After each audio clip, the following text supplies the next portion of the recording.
Folded hands एक सास और बहू की यात्रा, फोल्डेड हैंड्स थम्स अप का चिन्ह। सुबह के 5 बजे थे जब 55 वर्षीय प्रेमा देवी की आंखें खुली, जैसे अभ्यास से चालित एक पेंडुलम। 12 साल पहले पति की अकस्मात मृत्यु के बाद से उनकी दुनिया दो स्तंभों पर टिकी थी, अपने इकलौते बेटे आकाश का भविष्य और इस छोटे से घर की दैनिक दिनचर्या जो उन्होंने बड़ी मुश्किल से सहेजी थी। आंगन में चहकते गौरैयों की आवाज के साथ वह धीरे से उठी और पूजा घर की ओर बढ़ गईं। आज एक विशेष दिन था, उनके बेटे आकाश की शादी का दिन। दोपहर तक घर फूलों और रंगीन लाइटों से सज गया था। प्रेमा ने अपने साधे हुए बजट से हर संभव प्रबंध किया था। उनकी आंखें नम थीं जब आकाश, 28 साल का एक सॉफ्टवेयर इंजीनियर, अपनी दुल्हन अनन्या के साथ 7 फेरे ले रहा था। अनन्या 25 साल की, तेज तर्रार, एक आधुनिक शहरी परिवार से जिसने एमबीए किया था और शादी तक एक मल्टीनेशनल कंपनी में नौकरी की थी। प्रेमा ने उसके चेहरे पर आत्मविश्वास देखा, वह आत्मविश्वास जो शहरी शिक्षा और आर्थिक आत्मनिर्भरता देती है। शादी के बाद की पहली सुबह जब अनन्या 8 बजे तक सोई रही, प्रेमा ने धीरे से कहा, बेटा चाय तैयार है। सुबह का नाश्ता? मम्मी, मैं आमतौर पर ब्रेकफास्ट स्किप कर देती हूँ, अनन्या ने आंखें मलते हुए कहा, और कॉफी मैं खुद इंस्टेंट बना लूंगी। प्रेमा चुपचाप वहां से हट गईं, लेकिन उनके चेहरे पर एक हल्की सी झुर्री दिखी। सप्ताह बीतते गए और दोनों के बीच एक अदृश्य खाई चौड़ी होती गई। अनन्या को प्रेमा की दिनचर्या, सुबह की पूजा, घर के हर कोने की सफाई, हाथ से बने भोजन पुराने जमाने की लगती थी। वहीं प्रेमा के लिए अनन्या का लैपटॉप पर देर रात तक काम करना, ऑनलाइन खाना ऑर्डर करना और पूजा पाठ में उदासीनता अस्वीकार्य थी। एक शाम जब प्रेमा ने अनन्या को सलाह दी कि वह आकाश के लिए उसकी पसंद का खाना बनाए, तो अनन्या का धैर्य जवाब दे गया। मम्मी, क्या आपको लगता है मैं आकाश की नौकरानी हूँ? वह जो चाहे खा सकता है। मैं उसकी पसंद के अनुसार अपनी जिंदगी नहीं ढाल सकती। प्रेमा ने कोई जवाब नहीं दिया, बस रसोई की ओर मुड़ गईं। उस रात जब आकाश ने अपनी मां को आंसू पोंछते देखा तो वह तिलमिला उठा। अनन्या, तुम मां से इस तरह बात नहीं कर सकती। तुम्हें पता है उन्होंने कितना संघर्ष किया है। मैंने क्या कह दिया? मैंने तो बस। अनन्या ने अपनी बात काटी। नहीं, तुम्हें सब कुछ पता होना चाहिए, आकाश ने गंभीर स्वर में कहा। उसने उन दिनों की कहानी सुनाई जब प्रेमा सुबह स्कूल में क्लर्क की नौकरी करती और शाम को सिलाई का काम लेकर आती। उसने बताया कि कैसे एक बार प्रेमा को तेज बुखार था, लेकिन वह काम पर गई क्योंकि उस महीने की फीस देनी थी। उसने उन रातों का जिक्र किया जब प्रेमा भूखी सो जाती थी ताकि आकाश को पेट भर खाना मिल सके। माँ ने अपनी सारी जवानी, अपने सारे सपने दफन कर दिए ताकि मैं पढ़ लिख कर कुछ बन सकूं। आकाश की आवाज भारी हो गई, और अब उनकी एक ही इच्छा है, एक सुखी परिवार। अनन्या चुपचाप सुनती रही। उसकी आंखें नीची थीं। रात भर वह सो नहीं पाई। अगली सुबह वह 6 बजे उठी और रसोई में जा पहुंची जहां प्रेमा चूल्हे पर चाय चढ़ा रही थी। माँ, मुझे चाय बनाना सिखाए, अनन्या ने झिझकते हुए कहा। प्रेमा हैरान रह गई। बेटा, तुम इतनी सुबह? आकाश ने मुझे सब कुछ बताया, अनन्या की आवाज कांप रही थी। मैं समझना चाहती हूँ। उस दिन से धीरे धीरे बदलाव शुरू हुआ। अनन्या ने खुद प्रेमा से पूछना शुरू किया, माँ, दाल में हींग कब डालते हैं? या पूजा की थाली ऐसे क्यों सजाते हैं?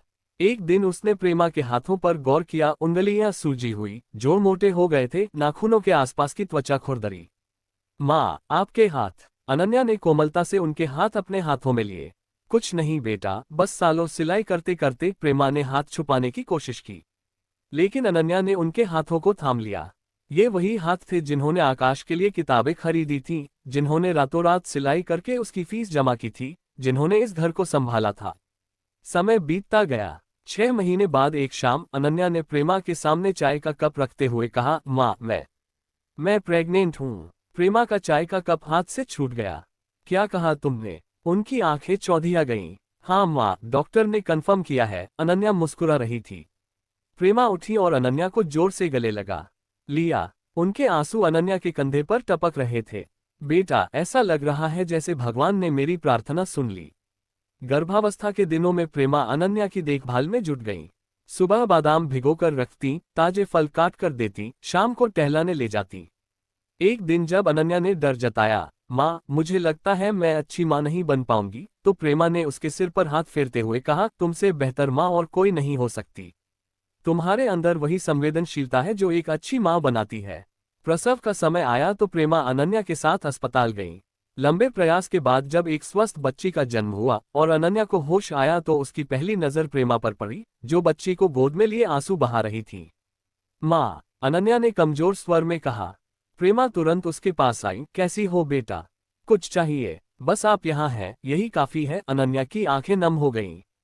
घर लौटने के बाद का पहला हफ्ता चुनौतीपूर्ण था। अनन्या थकान और नई जिम्मेदारी से जूझ रही थी। एक रात जब बच्ची लगातार रो रही थी और अनन्या से चुप नहीं हो रही थी, तो वह हताश होकर बैठ गई। तभी प्रेमा आई और बच्ची को गोद में लेकर एक लोरी गाने लगी, वही पुरानी लोरी जो उन्होंने आकाश को सुनाई थी। आश्चर्यजनक रूप से बच्ची चुप हो गई। माँ, आप जादू करती हैं, अनन्या ने थकी हुई मुस्कान के साथ कहा। नहीं बेटा, बस थोड़ा सा प्यार और धैर्य, प्रेमा ने कहा, और ये लोरी हमेशा काम आती है। बच्ची के जन्म के 6 हफ्ते बाद अनन्या ने एक दिन प्रेमा से कहा, माँ, मैं आपसे एक बात कहना चाहती हूँ। प्रेमा ने पलटकर देखा। अनन्या की आंखें गंभीर थीं। माँ, उन पहले दिनों के लिए मुझे माफ कर दीजिए। अनन्या की आवाज भावुक हो गई। जब मैंने आपकी इज्जत नहीं की। मैं समझती थी कि आप पुराने विचारों की हैं, लेकिन असल में आपके पास वह ज्ञान है जो किताबों में नहीं मिलता। आपने मुझे बिना किसी शर्त के अपनाया, जबकि मैं। प्रेमा ने उसकी बात काट दी। बेटा, रिश्ते धागों की तरह होते हैं, कभी उलझ जाते हैं, कभी टूटने लगते हैं, लेकिन अगर धैर्य से सुलझाया जाए तो और मजबूत बन जाते हैं। तुम मेरी बहू नहीं, मेरी बेटी हो, और एक माँ अपनी बेटी से कभी नाराज नहीं रह सकती। उस शाम जब आकाश ऑफिस से लौटा तो उसने एक अद्भुत दृश्य देखा। प्रेमा आंगन में चारपाई पर बैठी थी, अनन्या उनके पैर दबा रही थी और बच्ची उनकी गोद में सो रही थी। सूरज की आखिरी किरणें उन तीनों पर पड़ रही थीं, एक ऐसा चित्र बनाती हुई जो शब्दों से परे था। क्या बात है? आकाश मुस्कुराया। लगता है मेरी दोनों रानियां मिल गई हैं। प्रेमा ने उसे देखकर कहा, 3 रानियां हैं इस घर में। उन्होंने नन्ही बच्ची की ओर इशारा किया। रात के खाने पर अनन्या ने एक प्रस्ताव रखा। माँ, मैं सोच रही हूँ कि आपकी जीवनी लिखूं। आपके संघर्ष की कहानी दूसरों को प्रेरणा देगी। प्रेमा हंस पड़ी। मेरी जीवनी? बेटा, मेरी कहानी तो हर उस माँ की कहानी है जो अपने बच्चों के लिए जीती है। पर आपकी कहानी विशेष है, आकाश ने कहा, और अब तो ये हम तीनों की कहानी है। सोने से पहले अनन्या प्रेमा के कमरे में गई। प्रेमा बच्ची के लिए एक स्वेटर बुन रही थी।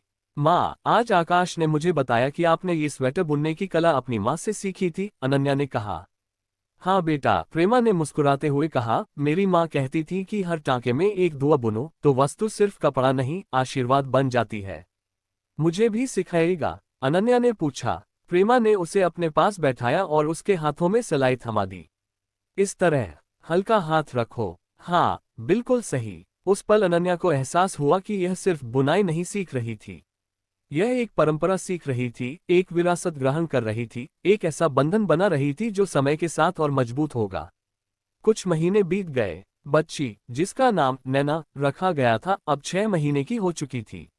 एक रविवार की सुबह प्रेमा ने देखा कि अनन्या आंगन में बैठकर पूजा कर रही है, वही पूजा जिसे वह पहले अनावश्यक मानती थी। पूजा के बाद अनन्या ने कहा, माँ, आपने कहा था न कि पूजा सिर्फ रीति नहीं, एक ध्यान है। आज पहली बार मैंने वह शांति महसूस की। प्रेमा की आंखों में एक चमक आ गई। उन्होंने कहा, बेटा, परंपराएं पुल होती हैं, एक पीढ़ी से दूसरी पीढ़ी तक, और अब तुम भी एक पुल बन गई हो। आकाश ने दरवाजे से यह दृश्य देखा। उसके जीवन की 2 सबसे महत्वपूर्ण महिलाएं अब एक दूसरे का पूरक बन चुकी थीं। प्रेमा का अनुभव और धैर्य, अनन्या की ऊर्जा और आधुनिक सोच, दोनों का मिलन एक संतुलित घर बनाता था। एक दिन जब प्रेमा बुखार से बिस्तर पर थीं, अनन्या ने उनकी पूरी देखभाल की, हाथ से खाना खिलाया, दवा दी, सिर दबाया। प्रेमा ने कमजोर स्वर में कहा, बेटा, तुम्हारे हाथों में भी वही ममता है जो हर माँ में होती है। यह आपसे सीखा है माँ, अनन्या ने कहा। नैना का पहला जन्मदिन आया तो प्रेमा ने अपने हाथों से एक केक बनाया। अनन्या ने डेकोरेशन किया। पार्टी में अनन्या की माँ भी आई। जब उन्होंने देखा कि उनकी बेटी और सास कैसे एक दूसरे का सम्मान करते हुए साथ काम कर रही हैं, तो वह भावुक हो गई। मैंने कभी सोचा नहीं था कि मेरी स्वतंत्र विचारों वाली बेटी इतनी अच्छे से ढल जाएगी, उन्होंने प्रेमा से कहा। प्रेमा ने मुस्कुराकर जवाब दिया, आपकी बेटी ने ढला नहीं, बल्कि हम दोनों ने एक दूसरे को समझा है। यही तो रिश्तों का सार है।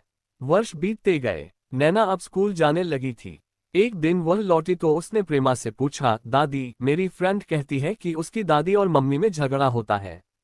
ऐसा हमारे यहाँ क्यों नहीं होता?